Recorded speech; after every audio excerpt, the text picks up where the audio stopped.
भारत और पाकिस्तान के बीच क्या जंग होने वाली है? इसका जवाब मुझे लगता है 24 घंटे से भी कम समय में मिल जाएगा, क्योंकि लगातार प्रधानमंत्री नरेंद्र मोदी बड़े फैसले कर रहे हैं, खुलकर दुनिया को बता रहे हैं कि भाई हम पाकिस्तान को, वहां बैठे आतंकियों को छोड़ने वाले नहीं हैं। और इस बीच पाकिस्तान में जो हो रहा है, पाकिस्तान कैसे आधी रात में पागल हुआ बैठा हुआ है और क्या क्या वो कर रहा है, कैसे पैनिक मोड में है, दुनिया के सामने गिड़गिड़ा रहा है कि बचा लो, आज इस वीडियो में देखना चाहिए आपको। पाकिस्तान क्या कर रहा है, नहीं कर रहा है, सब बताऊंगा। भारत की स्ट्रैटेजी के लेवल पर कि जो बताने लायक स्थिति है वो आपको बताऊंगा। ये बहुत कुछ जो ऐसी इंफॉर्मेशन है जो नहीं बतानी चाहिए देश, बड़ी अच्छी बात कही आप में वो आप तक नहीं पहुंचाऊंगा, ये मैं पहले ही कह चुका हूं।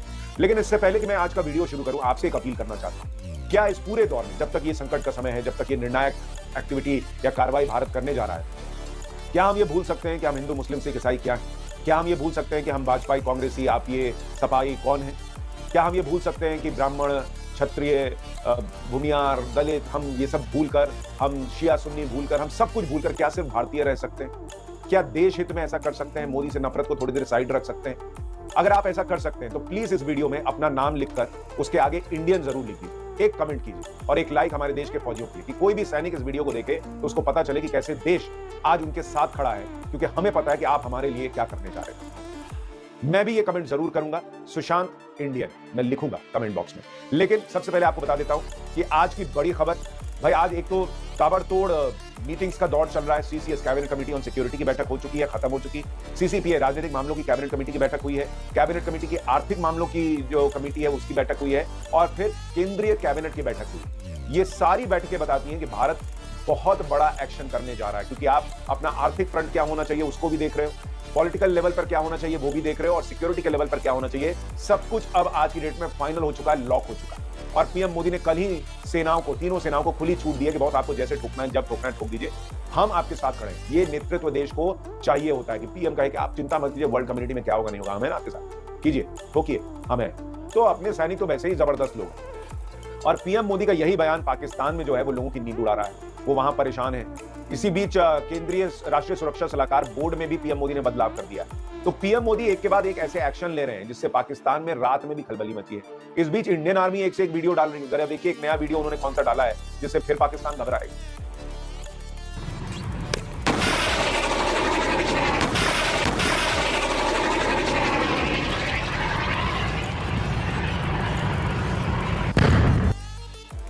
तो कैसे प्रिसाइसली भारतीय सेना मार सकती है उसके वीडियो एक एक करके भारतीय सेना डाल रही है।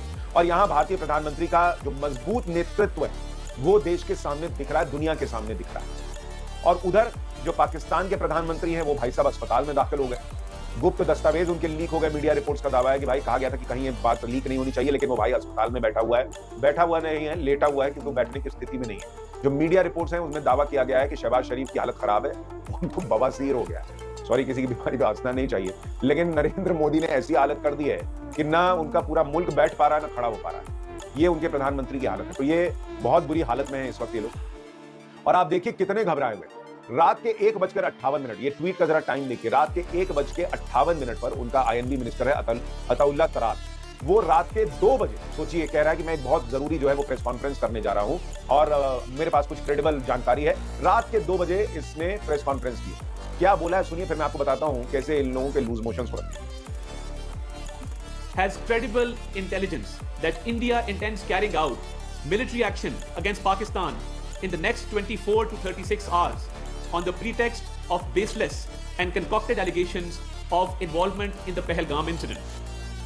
इसने रात के 2 बजे ये प्रेस कॉन्फ्रेंस की, ये बताने के लिए कि पाकिस्तान के पास इंफॉर्मेशन है कि भारत अगले 24 से 36 घंटे में अटैक कर सकता है। न सिर्फ प्रेस कॉन्फ्रेंस की, बल्कि रात के 3:05 पे यही बात इसने ट्वीट भी की कि भाई भारत ऐसा करने जा रहा है और भारत को इसका खामियाजा भुगतना पड़ेगा वगैरह वगैरह। अब पहले तो बेसिक सवाल ये है कि अगर भारत 24 से 36 घंटे बाद हमला करने वाला है तो भाई रात में 2 बजे प्रेस कॉन्फ्रेंस क्यों की? सुबह उठ के कर लेते। गजब बेइज्जती है। इतनी आग क्यों लगी थी? दूसरी बात कह रहा हमारे पास क्रेडिबल इंफॉर्मेशन है कि भारत हमला करने वाला है। भाई तुम लोग अंधे गूंगे बहरे हो क्या? समझ में नहीं आती है बातें क्या तुमको? भाई हमारे प्रधानमंत्री खुल के दुनिया को कह रहे हैं कि भाई हम तो ठोकेंगे, सारी इंफॉर्मेशन है कि हम ठोकेंगे, सबके सामने बोल चुके हैं कि हम तो सजा देंगे, ऐसी सजा देंगे जो कल्पना नहीं की होगी। तो तुम मतलब ऐसे कौन सा ब्रेकिंग न्यूज दे रहे हो कि हमको पता चल गया भारत हमला करने वाला है? मतलब इसमें नया क्या है?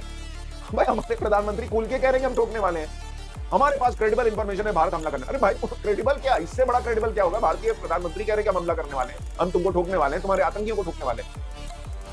एक्चुअली, और देखिए इसने बयान भी अंग्रेजी में दिया, पाकिस्तान की आवाम के लिए देता तो हिंदी में देता, अंग्रेजी में दिया। रात के 2 बजे ये पैनिक मोड में इसका जो प्रेस कॉन्फ्रेंस था, ये इसलिए था क्योंकि इसको दुनिया को कहना था कि भाई बचाओ, भारत 24 से 36 घंटे में आ रहा, तुम लोग कर क्या रहे हो।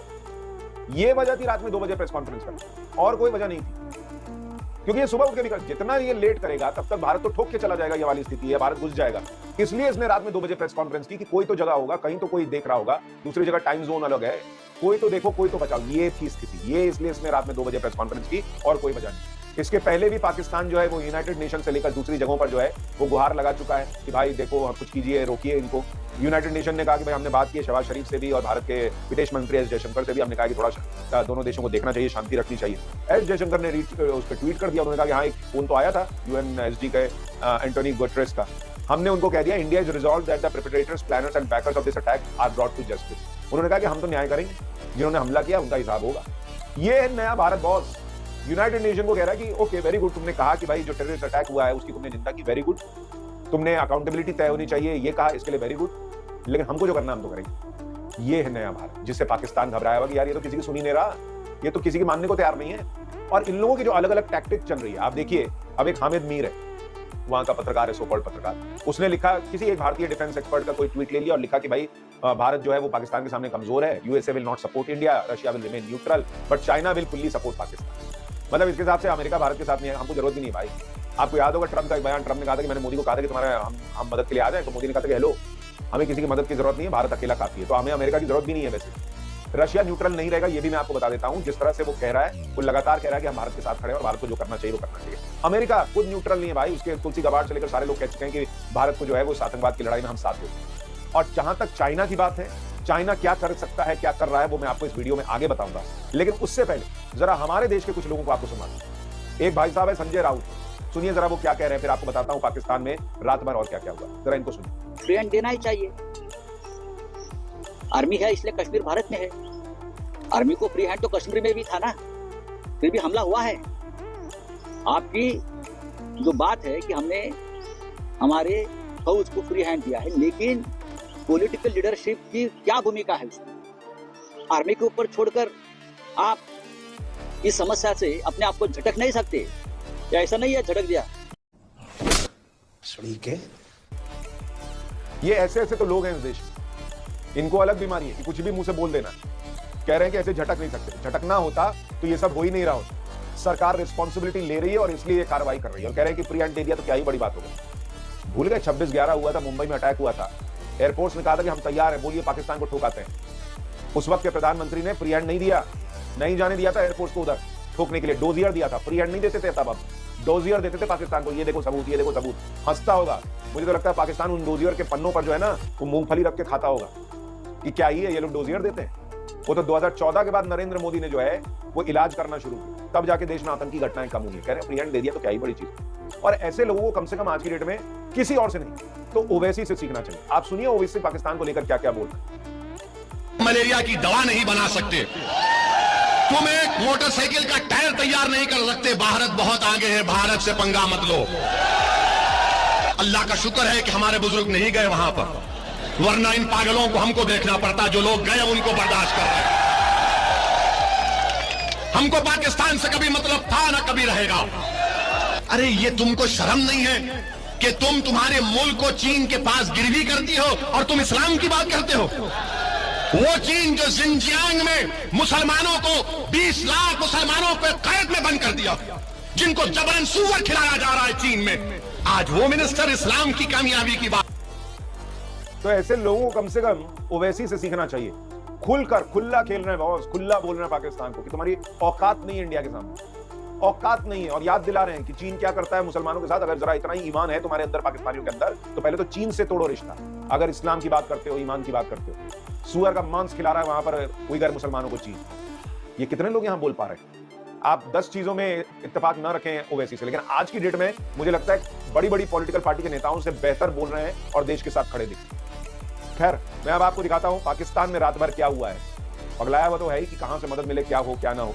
हामिद मीर ट्वीट कर रहा था कि भाई भारत के पास ताकत नहीं है, India's response will be massive at time and place of its choosing. Ex army commander ने कहा है कि भारत जब जवाब देगा तो ऐसा देगा कि पाकिस्तान बर्दाश्त नहीं कर पाएगा। इस बीच पाकिस्तानी सेना में आप देखिए कैसे खलबली मची है। जो पाकिस्तान की फौज है उसको कहा जा रहा है कि अफगान बॉर्डर से सैनिकों को उठाकर जो है वो पीओके में वायुसेना के विमानों की तैनाती की जा रही है और पाकिस्तान में सैनिकों की शिफ्टिंग की जा रही है। पाकिस्तान इस वक्त सैंडविच बना हुआ है, एक तरफ से इंडिया ठोकने को तैयार है, अब वो उसके पास इतने सैनिक तो है नहीं, तो अफगानिस्तान बॉर्डर से हटा रहा है, वहां तालिबान ठोक देगा। मैं आपको बता रहा हूं इनकी समस्या अभी बहुत बड़ी हुई है, इनको समझ में नहीं आ रहा। और बलूचिस्तान को लेकर जो बलोच आर्मी है वो अंदर ही अंदर इनको ठोक रही है, तो वो भी बहुत बड़ी खबर है। इस बीच पाकिस्तान जो है अपने F-16 को कहा जा रहा है कि वो इस वक्त जो है ग्वादर पोर्ट के पास ला रहा है ताकि भारत के S-400 के रडार के कवरेज से बच सके। ग्वादर पोर्ट जो है वो पाकिस्तान के लिए स्ट्रेटेजिकली बहुत इंपॉर्टेंट है और पाकिस्तान को ये याद होगा कि 1971 में जब भारतीय वायुसेना ने वहां पर, भारतीय नौसेना ने वहां पर कराची पोर्ट को ध्वस्त कर दिया था, 7 दिन तक कराची पोर्ट जलता रहा था इस तरीके से। तो अगर कराची पोर्ट में भारतीय नौसेना जो है वो पाकिस्तान के सामने बहुत मजबूत है, तो अगर भारत ने नेवल अटैक कर दिया और कराची पोर्ट तबाह कर दिया, पाकिस्तान को पानी की तो दिक्कत है ही, खाने के वांदे पड़ गए। ये बड़ी अच्छी बात कही आप।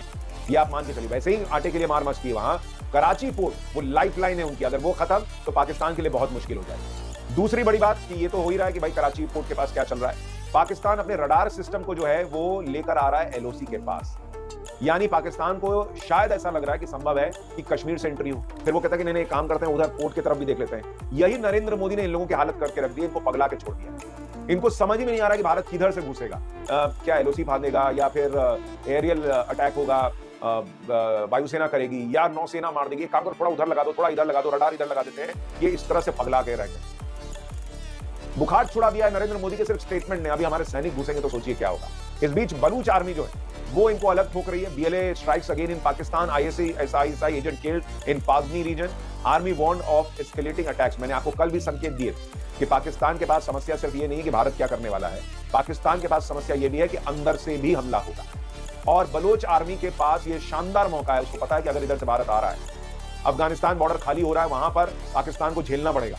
और उसी वक्त बलोच आर्मी ने भी अटैक फेस कर दिया, भाई पाकिस्तान का नक्शा बदल जाएगा, इसके पूरे चांसेस। और इसलिए वो पगलाया हुआ रात में 2 बजे प्रेस कॉन्फ्रेंस कर रहा है कि कोई तो बचाने की क्या। हम करें तो करें क्या।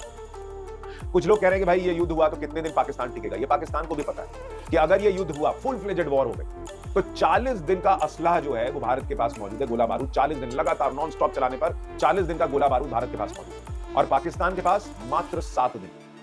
और इसलिए मैं आपको बता रहा हूं कि पाकिस्तान जो है वो नहीं टिक पाएगा बहुत दिन तक। ये उसके लोगों को भी पता है कि युद्ध अगर 10 दिन चल गया, 12 दिन चल गया, तो पाकिस्तान का नक्शा चेंज होना तय है। इसलिए पाकिस्तान पैनिक में है भाई। ये जो प्रोपेगेंडा हामिद मीर और दूसरे लोग और यहां कुछ लोग कर रहे हैं उनके समर्थन में, शायद वो लोग इस वक्त ये समझ रहे हैं कि एक तो पाकिस्तान का नक्शा बदल जाएगा और दूसरा भारत में नरेंद्र मोदी ने अगर ये करके दिखा दिया तो जो लोग नरेंद्र मोदी को हरा नहीं पा रहे वो क्या ही कर पाएंगे। लेकिन उनको ये समझ में नहीं आ रहा कि ये पूरा इशू मोदी से बहुत ऊपर का है, ये देश का इशू है। आज आप मोदी के विरोध में कहेंगे भाई मत करो, खत्म कर दो, मोदी को माइलेज मिले। अरे भाई मोदी आज नहीं, कल नहीं, परसों नहीं, परसों नहीं, कभी तो कोई और आएगा। लेकिन तब तक अगर इस समस्या का इलाज नहीं कीजिएगा तो किसी दिन आप भी बम धमाके में पड़ जाएंगे।